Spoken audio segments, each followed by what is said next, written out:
Jeesuse avalikud jutlused tema koosolekutel sisaldasid omapäraseid mõistukõnesid, mida meie ehk täna kutsuks võib-olla või ütleks selle kohta nii, et ta kõneles oma kuulajaskonnale näidete varal. Näited olid muidugi võetud igapäevaelust, tegevusest, vahenditest, tehingutest, suhetest, kuid mille eesmärgiks oli selgitada kuulajaskonnale vaimseid asju. Nii pidid Jeesuse kuulajad mõistma taevaseid asju maapealsete paralleelide kaudu. Tihti kõneles Jeesus tähendamissõna, kuid ei kõnelenudki rakendust. Kuulajad pidid ise seda oskama mõista. Oma jüngritele aga ta selgitas alati lahti oma tähendamissõnade tegelikke tähendusi. Seda kõike rääkis Jeesus rahvahulkadele tähendamissõnades. Ja ilma tähendamissõnadeta ei rääkinud ta neile midagi. Jeesuse tähendamissõnad oli tihti suunatud mõnele konkreetsele inimgrupile. Enamasti said inimesed sellele asjale juba ennem pihta, kui Jeesus oli oma jutu lõpetanud. Kui ülempreestrid ja variserid seda Jeesuse tähendamissõna kuulsid, taipasid nad, et ta rääkis seda nende kohta. Kui Jeesus oleks neile adresseerinud selle mõtte otse, siis oleks nad teda süüdistanud kohtumõistmises nende üle. Tähendamissõna elulisest kuvandist kõneles inimestele nende arusaadava pildi läbi palju võimsamalt ja jäi ka paremini meelde.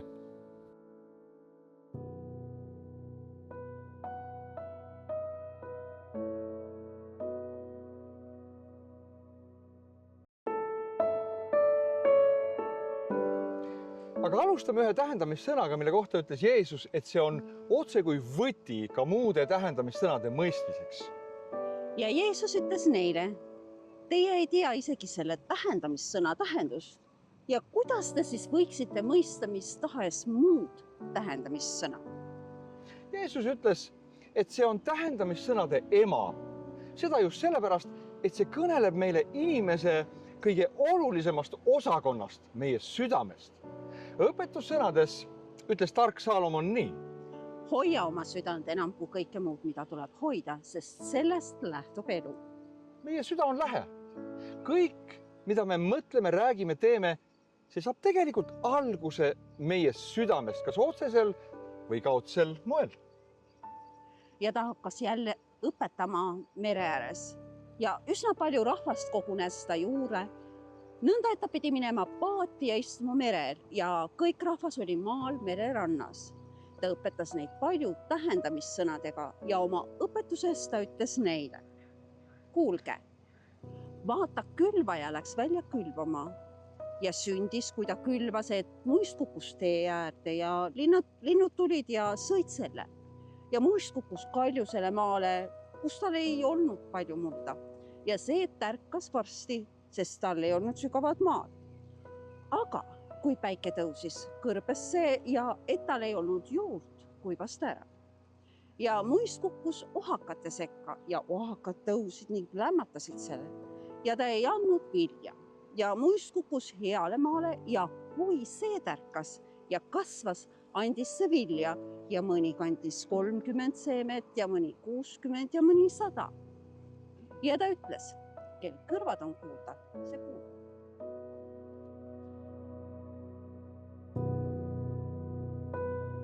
Kõigepealt teeme kindlaks tegelased selles kuvandis. Külvaja on keegi, kes kuulutab või õpetab inimesi. Tema sõnad on võrreldavad külviga. Seeme on Jumala sõna. Erinevad põllumaad aga on meie erineva ettevalmistusega südamed seemne vastuvõtmiseks, idanemiseks, kasvamiseks ja vilja kandmiseks. Seeme. Jumala sõna on seeme ja see on alati 100% võimeline. Meie seemnepakis olevad seemned vahest ei ole võimelised tootma vilja, kuid Jumala sõna on alati elav. Pakis seemned vahest kuivavad, aga Jumala sõna kannab alati 100% vilja meie elus. sest et te olete uuesti sünnitatud mitte kaduvast, vaid kadumatust seemnest Jumala elava ning püsiva sõna läbi. Kuid ometi on meil sageli arvamus, et just seeme ei ole piisavalt hea ja seemne külvaja ei ole piisavalt võitud. Otsime karismaatilisemaid jutlustajad, kes on terava intellektiga ja kelle väljendused on vürtsikad, mahlased, humoorikad. Kui kantsi taga aga seisab keegi igava, tavalise olekuga kõneleja, siis on meil raske sellest endale sõna ammutada. Kuid Jeesus ei arvanud nii.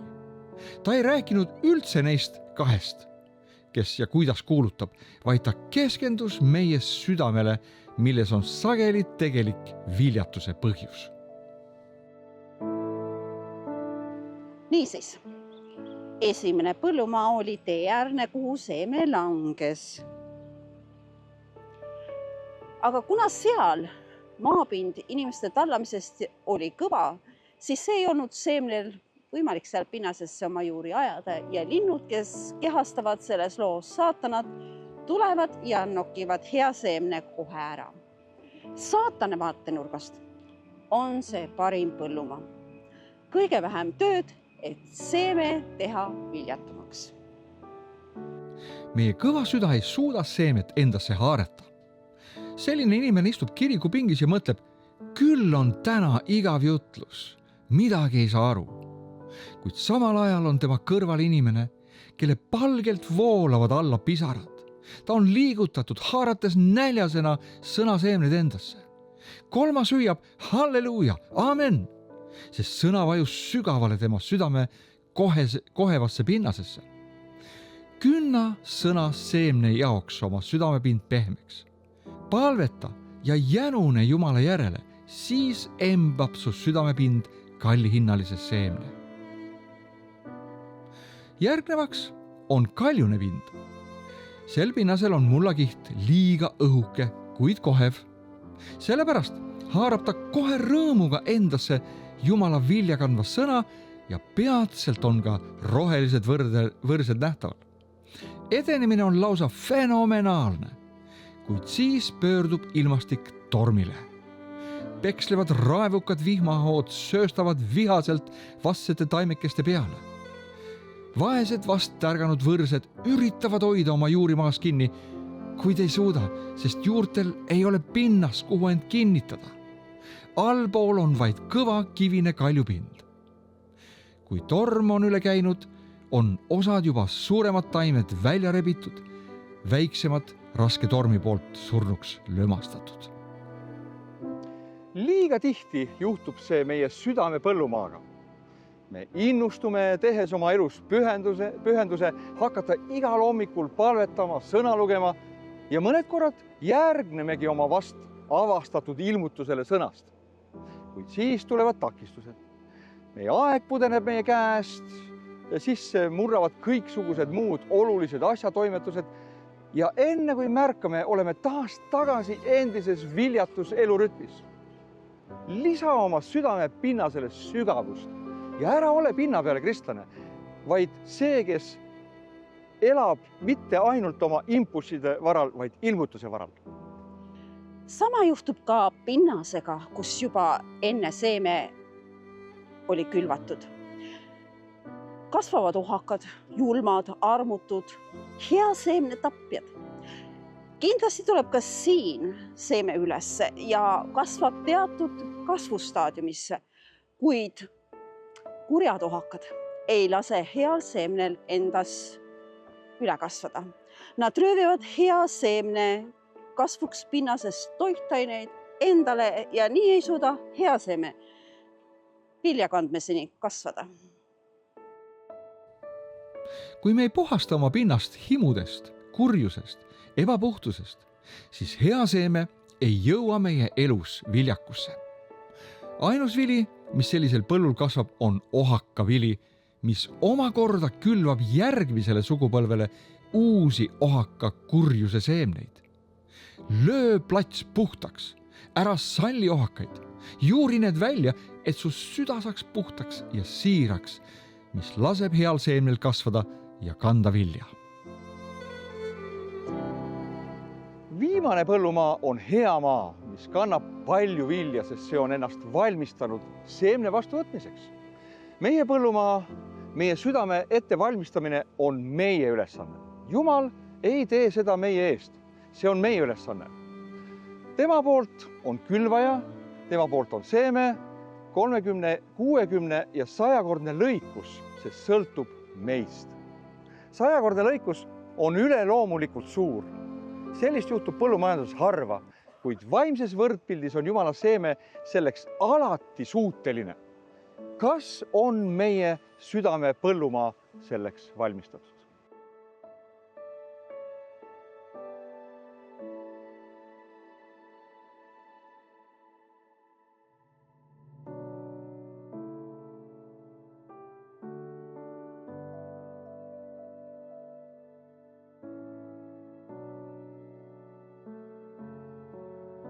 Tähendamissõna kadunud pojast on ehk kõige tuntum tähendamissõna, mida jutustatakse juba pühapäevakoolist alates.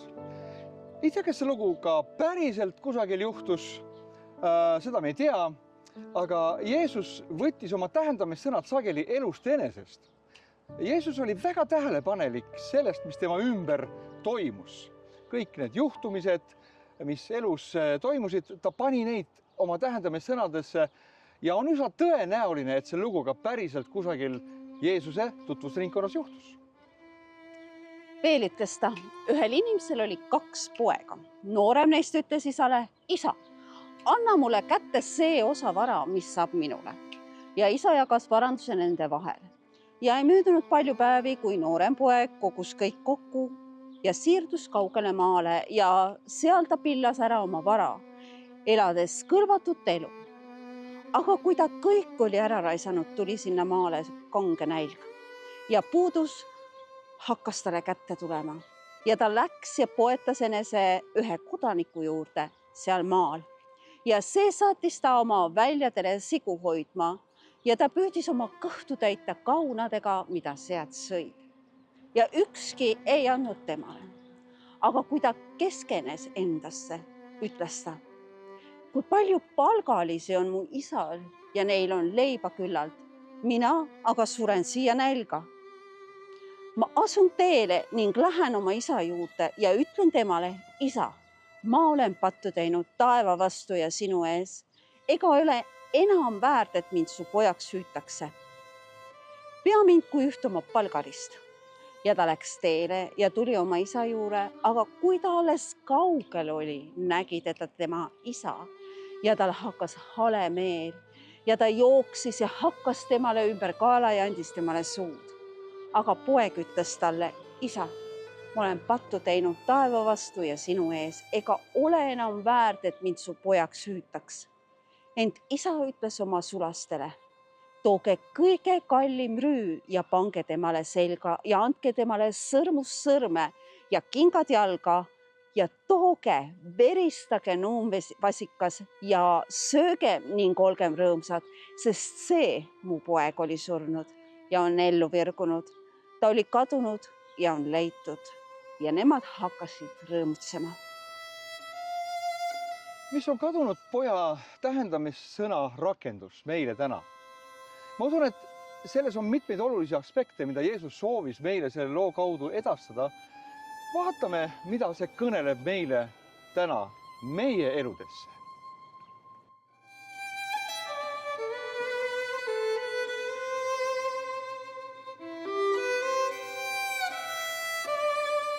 Kuna Iisraeli maal ei ole täna seakarja, et teile seda näidata mitte kusagil, siis me tulime lihtsalt ühte kohta, kus on eeslid, lambad, koerad ja kõiksugused muud koduloomad. Me üritame sigu asendada eeslitega.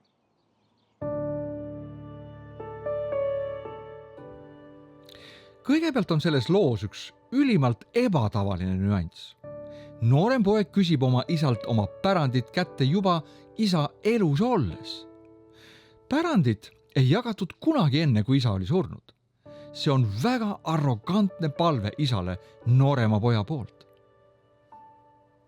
Elukogenud isa, kes tundis oma poegi ja mõistis, mis on tema poja soovi tagamaad. ta mõistis, et põhjus ei olnud raha küsimine äri alustamiseks või prestiižika ülikooli õppemaksuks. Isad tunnevad oma lapsi piisavalt palju, et näha ja mõista, mis on nende kavatsused. Kuid üllatuslikult ei hakka ta selle üle üldsegi pojaga diskussiooni pidama, vaid jagabki 2 poja vahel nende pärandi. Suurema rahasumma omamine toob esile selle, mis on meie südames tegelikult. Meie raha kasutamine on meie peidetud südamehoiakute ilmutaja. Siin on pistmist noormehega, kes tahtis lihtsalt minna välja oma isa mõjusfäärist. Ta tahtis lihtsalt panna pidu, elades ebakõlbelist elu.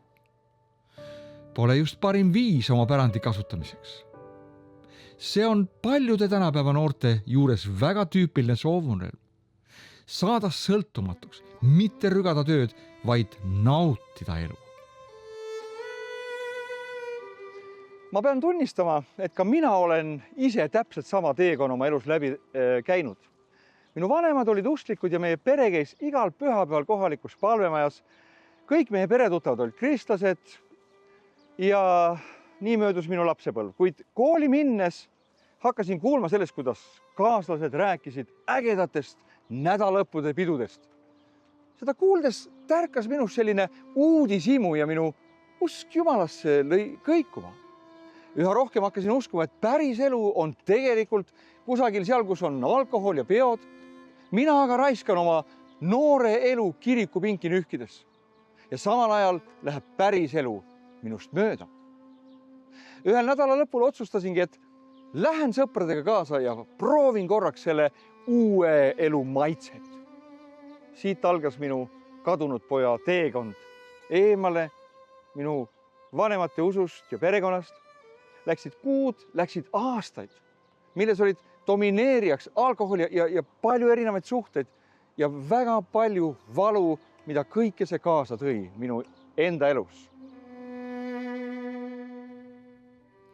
Kuid just nii, kui Jeesus selles loos kirjeldas, liikus ka minu elu ainsa suurema kriisi ja allakäigu suunas, kuni lõpuks leidsin end hingeliselt seakarjas. Siga aga oli juutide üks kõige räpasemaid loomi, keda salaja siiski peeti kasu saamise eesmärgil. Tõeline salakaup. Kuid selle noormehele oli see kõige alumine põhi, kuhu keegi üldse võis juudina langeda. Et olla sunnitud nälja tulemusel olema seakarjus ja sööma neid samu kaunu, mis ei olnud inimeste, vaid sigade toit, oli tema jaoks koht, kust enam allapoole langeda ei olnud võimalik. Unistus lõpatust peomelu glamuurist oli asendunud selle rikka mehe poja elus kõige madalamasse põhjamutta langemisega.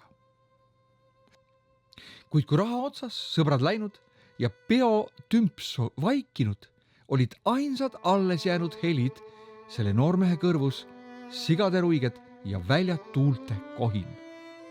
Nüüd pääsesid tema pähe õiged mõtted. Nii on, et kui oleme jovaalse peomelu keskel, siis see blokeerib meie mõtetest eemale meie päris olukorra tajumise. Elame ebareaalsete ettekujutuste maailmas, mis on tegelikkuse reaalsusest väga kaugel. Ma lähen tagasi koju. Tagasi pöördumine kohta, kust me oleme ukse paukudes lahkunud, on väga raske ja alandav, kuid ainus võimalus pöörata oma elu allakäik taas ülespoole. Nii ta läks teele ja oma suureks üllatuseks oli isa teda ootamas ja võttis isegi avasüli vastu ilma igasuguse noomimisi ja tingimusi esitamata. Jumal ootab meid tagasi sellisena, nagu me oleme. Ta ei tee meile etteheiteid, vaid riietab meid taas pojariietega ja annab meile tagasi kaotatud poja staatuse.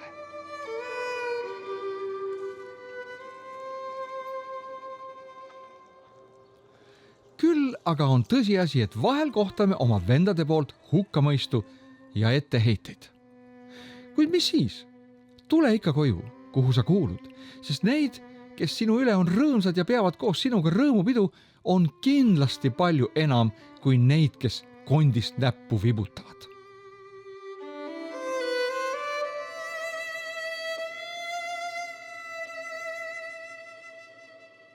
ning kolmandaks vaatame tähendamissõna, millega Jeesus selgitas meile, milline on Jumala kuningriik ja kuidas see peaks toimima.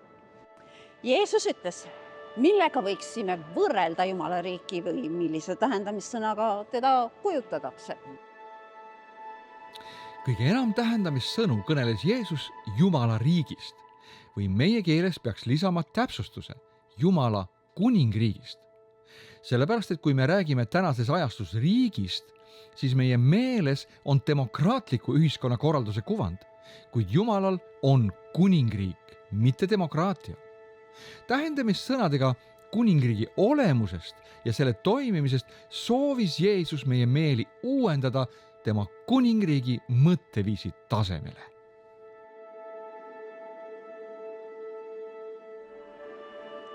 Kõige esimene tähendamissõna, mis ilmestab Jumala kuningriigi olemust, oli sinepiseeme. Sinepivakesega, mis on, kui see maha külvatakse väiksem kui kõik muud seemned maa peal. Aga kui see on külvatud, tõuseb ta ning saab suuremaks kõigist taimedest ja kasvatab suured oksad, nõnda et taevalinnud võivad pesitada ta varju all.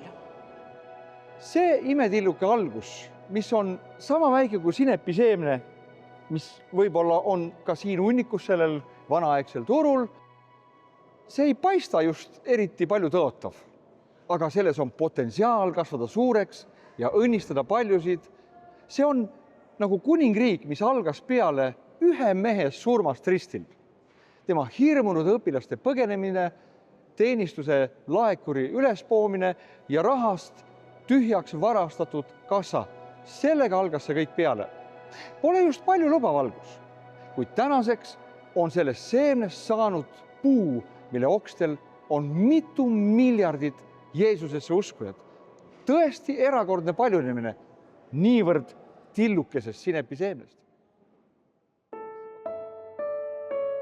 Taevarik on põllusse peidetud varanduse sarnane, mille mees leidis ning kinni kattis ja läks sealt ära rõõmsana selle üle ja müüs ära kõik, mis tal oli ja ostis selle põllu. Taas on taevarik kaupmehe sarnane, kes otsis ilusaid pärleid ja kui ta oli leidnud ühe kalli pärli, läks ja müüs ära kõik, mis tal oli ning ostis selle. Kui me leiame Jumala kuningriigi ja tunnetama ära oma elus selle leiu väärtuse, siis pole midagi muud meie elus, mida me ei võiks selle vastu loovutada. Kord küsis Peetrus Jeesuselt selle küsimuse. Peetrus hakkas temale ütlema, vaata, meie oleme jätnud maha kõik ja oleme järginud sind. On paljud inimesed teinud oma elus panuse 100% Jeesusele. Mis kasu me saame Jumala teenimisest? Mis kasu me saame sellest, kui me pühendame oma elu temale ja tema kuningriigi evangeeliumi edenemisele? Jeesus vastas Peetruse siirale küsimusele nõnda. Tõesti, ma ütlen teile, ei ole kedagi, kes maja või vennad või õed või ema või isa või naise või põllud on maha jätnud minu armuõpetuse pärast. Ega saaks 100-kordselt nüüd sellel ajal maju, vendi ja õdesid ja emasid ja lapsi ja põlde, keset tagakiusamisi ja tulevases maailma ajastus igavest elu. 100-kordne lõikus, see on nagu külvaja tähendamissõnas 100-kordne saak, mis tähendab, et ühest seemnest tuleb peo täis. Me saame üllatuma ja olema hämmingus sel päeval, kui saame tasu Jumalalt. Aga mitte ainult siis, vaid Jumal lubab meile tasuda juba siin maa peal, keset tagakiusamisi ja survet, seda 100-kordset üleloomulikku lõikust, kui oleme pidanud millestki Jumala kuningriigi tõttu loobuma. Taas on taevarik noodasarnane, mis merre heideti ja kokku vedas kõiksugu kalu. Ja kui see täis sai, veeti ta randa ja istuti maha ning koguti head asjatesse, aga halvad visati ära. Nõnda sünnib maailma ajastu lõpul. Inglid väljuvad ja eraldavad kurjad õigete hulgast.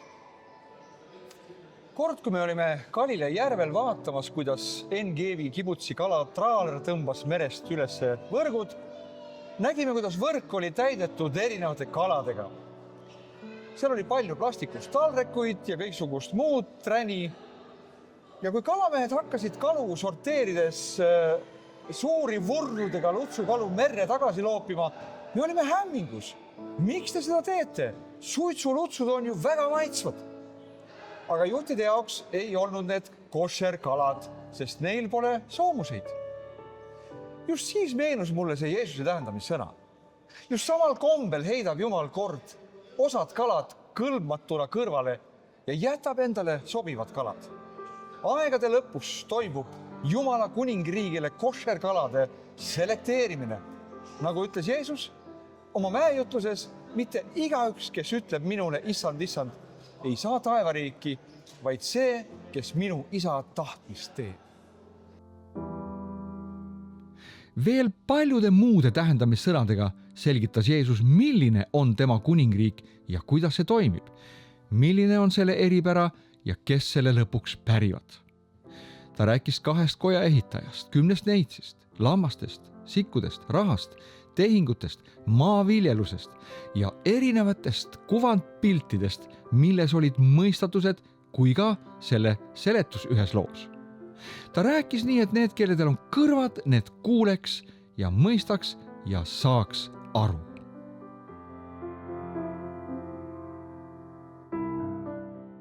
Täna me mõistame Jeesuse tähendamissõnu palju selgemini, sest meie kätte on usaldatud maailma tähtsam ülesanne. Tema kuningriigi evangeeliumi kuulutamine ja sellele jüngrite kasvatamine. Täna on meil püha vaim, kes meid õpetab ja juhatab kõigesse tõtte.